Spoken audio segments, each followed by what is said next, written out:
to the structure, you guys want a professional negotiator, correct? I can imagine. Will you take his advice? That's a damn good one. Yeah. You will. That's why he's there. Okay.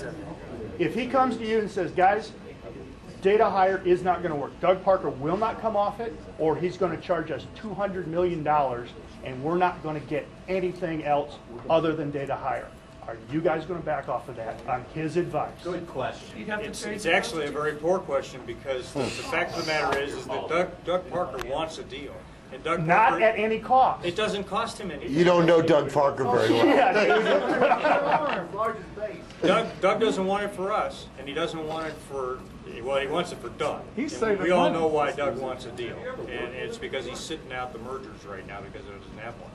But the fact of the matter is, as that video demonstrates, and as we said, with regards to the seniority list, that doesn't cost the company anything. it will. He will figure out. Oh, he's yeah. only offered $125 million. He's going to figure that at $200 million 122. or more. Well, that's...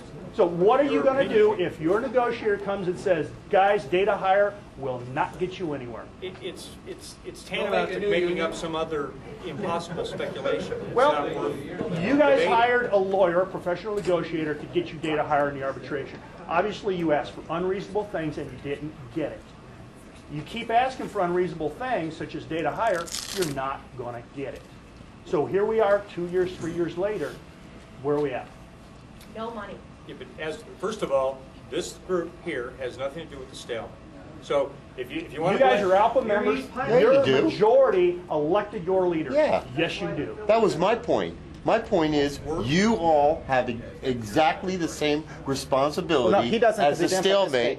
What? He doesn't because he didn't Oh, participate. yeah, except him. He doesn't participate. But all of us have the To a certain responsibility. degree, you know what, I will accept that point. That's right more there. my point. And that actually, we're all responsible. Exactly. That's for my what's point. gone on with ALPA over the You years. got it. I will acknowledge that. That's my point. The problem with the structure is that it is, when you have appointed officers instead of elected as you do with USAPA, you guys are self-appointed. get to the point where the politics within the MEC, you can't break through that. And I'd never even, Jack Steffen, for example, was our strike preparedness guy, I guess, before he ended up as an MEC chairman. And communications, but he also, before that he was strike president. Yeah, okay.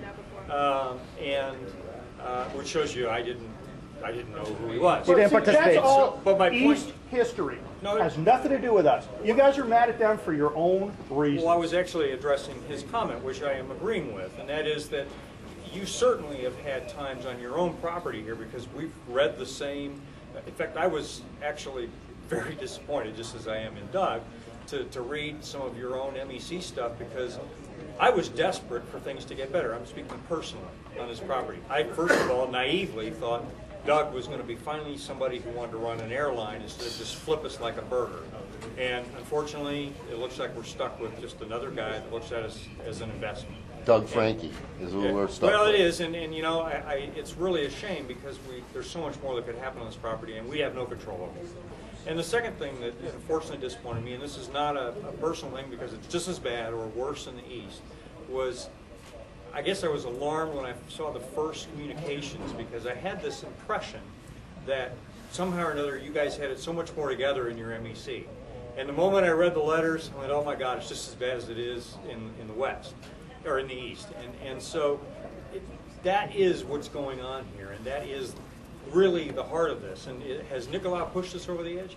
It has, because we've had it so bad, as the guy yelling from the back. That's your history. It is. I'm acknowledging this. No, there's no subsidy going on here, but I'm acknowledging the fact that we have lost so much that, and I don't know why we didn't fight harder when the retirement went away. And that's our fault. And that's our fault. No argument there. So And now you want it all back. My point is just this, that decertification was attempted on both properties, so the underlying current was there, was never strong enough. Yeah. And Nobody has ever, and every single time somebody's asked me on a phone or an interview or something like that, I've said, absolutely, Nicolau galvanized because the only thing we had left was seniority. And that was the bottom line. That's all we had left. That was the core of the job. Your seniority doesn't put bread on your You table. guys, Well, hey, if you guys want to listen to what they have to say, you have to be quiet so that Scott can answer, and then we'll move to the next. It actually does put bread on the table because the fact is that the lack of seniority puts, let's say, less bread on the table. And so when we lost retirement, we lost the pay, we have, if you guys, God bless you if you ever see what LOA 93 is like to work under.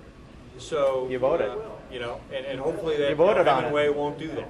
He won't. He has already said that. Yeah. So, All right, thank you. Good. anyway, that's.